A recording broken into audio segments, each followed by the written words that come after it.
Hello students, welcome to my channel by Jitendra sir. देखिए इस video में हम आपके लिए फिर वही अगली जो पोएम है हमारी पोइट्री की सीरीज जो चल रही थी उसमें अगली पोएम को हम कवर करने वाले हैं। इसमें तो बने रहेंगे। इससे पहले हमने आपको डस्ट ऑफ स्नो के बारे में सब कुछ बताया, तो अभी जो फायर एंड आइस जो है वो पोएम हम इसमें क्लियर करने वाले हैं। तो फायर एंड आइस ये भी एक शॉर्ट पोएम है इनकी, रॉबर्ट फ्रॉस्ट की। ये रॉबर्ट फ्रॉस्ट द्वारा लिखी गई है। इससे पहले मैंने पोएम आपको पढ़ाई थी जो डस्ट ऑफ स्नो है, वो भी रॉबर्ट फ्रॉस्ट के द्वारा ही लिखी हुई है। चलिए बात कर लेते हैं अबाउट द पोएम। वैसे मैंने इस पोएट के बारे में आपको पहली वीडियो में बहुत अच्छे से समझाया है, बट चलिए फिर भी आपको हम कोशिश करते हैं इसमें बताने की, ताकि आपको अच्छे से जानकारी रहे पोएट के बारे में भी। तो Robert Lee Frost March 26, 1874, January 29, 1963 was an American poet.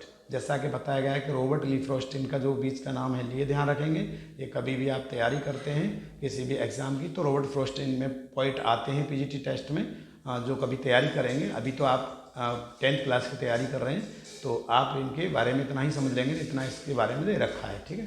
तो मार्च यानी 26 मार्च को 1874 को इनका जन्म हुआ था और 29 जनवरी 1963 को इनकी मृत्यु हो गई थी।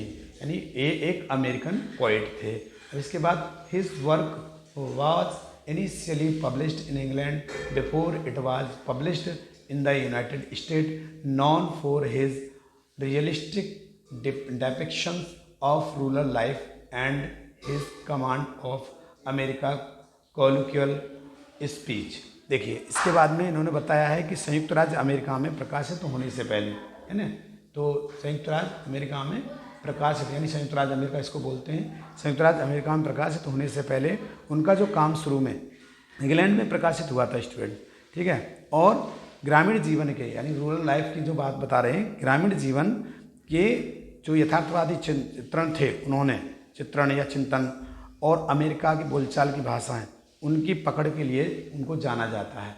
जो ग्रामीण क्षेत्र की जो भाषाएं होती हैं उस पर क्या पकड़ उनकी थी, उनके लिए जो रॉबर्ट फ्रॉस्ट को अच्छी तरह से जाना जाता है। Frost frequently wrote about setting from rural life in New England in the early 20th century using them to examine complex and philosophical themes. देखिए इसमें क्या बताया इन्होंने कि जो फ्रॉस्ट ने यानी कब 20वीं सदी की बात कर रहे हैं, फ्रॉस्ट ने 20वीं सदी की शुरुआत में क्या हुआ, न्यूजीलैंड के ग्रामीण जीवन की स्थितियों के बारे में इन्होंने अक्सर लिखा, ठीक है। और इसके बाद फिर उनका जो उपयोग है, जो इन्होंने शुरुआत की थी अपने लेख की, उनका मतलब क्या था कि उनका उपयोग है जटिल सामाजिक यानी जो आप देख रहे हैं एग्जामाइन जो कॉम्प्लेक्स सोशल जटिल सामाजिक और दार्शनिक विषयों की जांच करने के लिए किया था, ठीक है स्टूडेंट। चलिए अब बात कर लेते हैं इसकी पोएम जो है अबाउट द पोएम, इसके बारे में, ठीक। बने रहेंगे आप हमारे साथ वीडियो में। बहुत ही इंपॉर्टेंट वीडियो होने वाला है स्टूडेंट आपके लिए। क्लास 10th के जो स्टूडेंट हैं वो तैयारी जो कर रहे हैं, आप थोड़ी सी अगर मेहनत करेंगे और हमारे चैनल से आप जुड़े रहेंगे। अगर आप इस वीडियो को पहली बार देख रहे हैं तो आप वीडियो को लाइक करें, और चैनल अगर आपने सब्सक्राइब नहीं किया है तो स्टूडेंट प्लीज़ जो चैनल है उसको सब्सक्राइब कर लें। आपको बहुत ही बेनिफिट मिलने वाला है इससे, और बहुत अच्छी तैयारी भी आपको हम कराने की कोशिश करेंगे। चलिए about the poem fire and ice is a short poem by Robert Frost. In this poem, the poet refers to predictions of how the world will end. Some say it will end in the fire, whereas others say it will end in the ice. According to the poet, fire stands for desire, greed, or avarice, or lust. The more you try to satisfy them, the more they grow. There is no end to it. अब देखिए fire and ice, जैसा कि बताया गया है कि Robert Frost के द्वारा जो फायर एंड आइस है पोएम में बहुत ही फेमस है। तो फायर एंड आइस का मतलब यहाँ पे क्या, आग और बर्फ होता है, अग्नि बर्फ होता है। तो fire and ice A short poem by Robert Frost, यानी जो फायर एंड आइस है रॉबर्ट फ्रॉस्ट के द्वारा लिखी गई बहुत ही छोटी कविता है। अब इस कविता में यानी in this poem the poet refers to prediction, इस कविता में जो कवि हैं वो दो भविष्यवाणी को अपने को प्रदर्शित करते हैं, संदर्भित करते हैं। दो भविष्यवाणी वो कौन कौन सी हैं, of how the world will and, वो भविष्यवाणी है, वो कहना चाह रहे हैं कि देखिए इस जो दुनिया है, संसार है, इसका अंत कैसे होगा, वो बताना चाह रहे हैं कि some say it will end in the fire whereas other say it will end in ice. तो कुछ लोगों का मानना है, कुछ लोग जो हैं वो तो कहते हैं कि इस संसार का जो है, दुनिया का जो अंत है वो होगा किससे, सबसे it will end in fire, यानी आग से, अग्नि से अंत होगा। जबकि जहाँ के अदर जो लोग हैं, अन्य जो लोग हैं, वो कहते हैं कि इसका जो अंत है वो बर्फ में होगा, यानी बर्फ से होगा। According to the poet fire stands for desire. अब यहाँ पर कवि के अनुसार हम बताना चाह रहे हैं कि कवि ने फायर को क्या बताया है, फायर को बताया है यहाँ पर जो डिजायर होती है, इच्छा, ठीक है, इच्छा बताया है, लालच बताया है, और इसके साथ में लालच या लस्ट का मतलब होता है वासना, वासना भी बताया स्टूडेंट, ठीक है, कि आदमी जो है वासना के वशीभूत होकर के अपने आप को नष्ट करेगा। इसके बाद the more you try to satisfy them the more they grow there is no end to. यानी इसमें बता रहा है कि जितने अधिक लोग जो है इससे संतुष्ट होने की मतलब कोशिश करेंगे, वो उसमें इतनी ही उसके लिए वो बढ़ती जाएगी। जो क्या है, इच्छा जो है उसको कितनी भी संतुष्ट करने की कोशिश करेंगे, फिर भी उसकी वो जो है बढ़ती जाएगी। There is no end to it, और इसका कोई भी अंत नहीं है। तो इस प्रकार से इन्होंने अबाउट द पोएम में बताया। चलिए बात करते हैं इसके स्टेंजा की। स्टूडेंट स्टेंजा के बारे में बात कर लेते हैं। तो stanza, some say the world will end in fire, some say in ice, from what I have tested of desire I hold with those who favour fire. देखिए ये कहना चाह रहे हैं कि कभी कहना चाह रहे हैं स्टेंजा में कि संसार के जो अंत के विषय में जो उन्होंने दो प्रचलित बात बताई हैं, वो कहते हैं कि लोग कह रहे हैं कि कुछ लोगों का ऐसा मानना है कि इस दुनिया का जो अंत है वो किससे होगा, आग से होगा, जैसा कि मैं आपको ऊपर बता चुका हूँ। इसी प्रकार से इसका जो अर्थ रहेगा। और कुछ लोगों का मानना है कि इस दुनिया का जो अर्थ है इस दुनिया का जो अंत है वो किससे होगा, बर्फ़ से होगा, यानी बर्फ़ में होगा।